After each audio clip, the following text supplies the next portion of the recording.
અમદાવાદમાં થયેલી વિમાન દુર્ઘટનાએ દરેકના દિલને ઝંઝોડી નાખ્યા છે।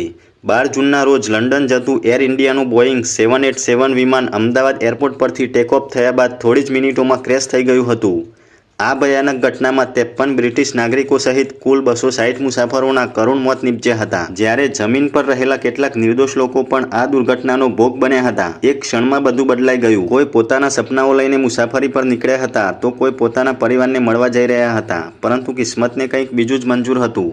આ દુર્ઘટનાએ અનેક પરિવારોના જીવનમાં ખાલીપણું છોડી દીધું છે, જે ક્યારેય પૂરી ન થઈ શકે। આ ઘટના બાદ તપાસ શરૂ કરવામાં આવી, જેમાં ભારતની એજન્સીઓ સાથે વિદેશી એજન્સીઓ પણ જોડાઈ। બ્રિટિશ તપાસ એજન્સીએ સ્પષ્ટ કર્યું છે કે આ કેસની મુખ્ય તપાસ ભારત દ્વારા જ કરવામાં આવી રહી છે અને તેઓ માત્ર સહાયક તરીકે કામ કરી રહ્યા છે। હજુ સુધી અંતિમ કારણ સામે આવ્યું નથી, જેના કારણે પીડિત પરિવારો આજે પણ સત્ય જાણવા રાહ જોઈ રહ્યા છે। પ્રારંભિક અહેવાલોમાં એવું સામે આવ્યું હતું કે ટેકઓફ બાદ થોડા જ સમયમાં વિમાનના એન્જિનમાં ટેકનિકલ સમસ્યા સર્જાઈ હતી, જેના કારણે વિમાનનું સંતુલન બગડ્યું અને આ ભયાનક દુર્ઘટના બની। જોકે તપાસ હજુ ચાલુ છે અને અંતિમ અહેવાલ આવ્યા